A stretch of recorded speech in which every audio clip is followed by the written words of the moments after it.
Iran crisis, ये 3 points में समझाऊंगा और तीसरा पॉइंट बहुत इंपॉर्टेंट है, तो watch till the end. Point 1, economy.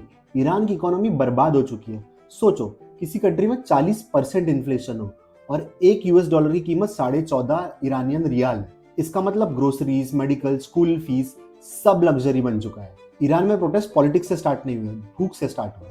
और जब प्रोटेस्ट भूख से स्टार्ट होते हैं तब वर्कर्स, शॉपकीपर्स, स्टूडेंट्स सब सड़क पर आ जाते हैं। और ईरानियन रिजीम का रिस्पॉन्स क्या? वायलेंस। अभी तक 500 लोगों से ज्यादा की मौत हो चुकी है, 10,600 लोग अरेस्ट हो चुके हैं। पॉलिटिकल साइंस में इसे कहते हैं पॉइंट ऑफ नो रिटर्न। इस स्टेज पे लोग रिफॉर्म्स नहीं मांगते, लोग बोलते हैं सिस्टम ही हटाओ। और ईरानियन गवर्नमेंट ने पूरा इंटरनेट ही बंद कर दिया है। ये उनकी स्ट्रेंथ नहीं, ये उनका पैनिक का साइन है। पॉइंट 2, डर का कम होना। हर डिक्टेटरशिप सिर्फ एक चीज पर टिकी होती है, डर। पर अब लोगों में डर कम हो रहा है। ईरान के फॉर्मर शाह के बेटे रेजा पहलावी लोगों को ओपनली बोल रहे हैं प्रोटेस्ट करने के लिए।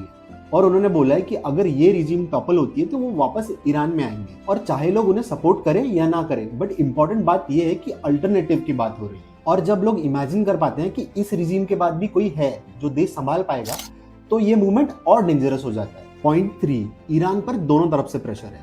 नॉर्मली प्रोटेस्ट फेल हो जाते हैं क्योंकि बाकी दुनिया न्यूट्रल होती है, पर इस बार नहीं। इंडिया, यूएस, यूके, कनाडा सब ने अपने सिटीजन्स के लिए ट्रैवल एडवाइजरी इशू की है। बोला है कि ईरान मत जाओ, और अगर ईरान में हो तो तुरंत वहां से निकलो। ये नॉर्मल ट्रैवल एडवाइजरी नहीं है।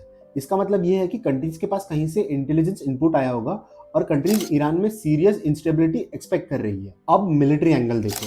यूएस का मिडिल ईस्ट में मिलिट्री बिल्डअप हो रहा है। रिपोर्ट्स ये है कि US delta forces Iraq Iran border पर डिप्लॉय हो चुकी है, जो कि सिर्फ 450 किलोमीटर है तेहरान से। डेल्टा फोर्सेस वो फोर्सेस है जिन्होंने निकोलस मदुरो, जो कि वेनेजुएला के प्रेसिडेंट थे, उनको वेनेजुएला से उठाकर यूएस लाया था। और ट्रम्प ने ओपनली वार्न किया है कि ईरान ऐसे ही अगर प्रोटेस्टर्स को मारता रहा तो फिर यूएस इन्वॉल्व हो जाएगा। ऐसा भी हो सकता है कि इस बार यूएस का प्लान ईरान के सुप्रीम लीडर को ही टर्मिनेट करने का हो। और एक एंगल ये भी है कि यूएस और इजराइल दोनों ईरान को न्यूक्लियर वेपन्स नहीं बनाने देना चाहते। मतलब तेहरान के पास ऑप्शंस कम है।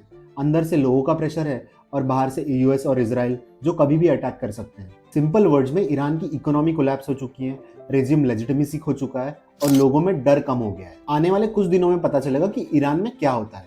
आपका क्या सोचना है? कमेंट में प्लीज बताइए। वीडियो को शेयर करिए, फॉलो और सब्सक्राइब करना मत भूलना। मिलते हैं नेक्स्ट वीडियो में, तब तक के लिए जय हिंद, जय भारत।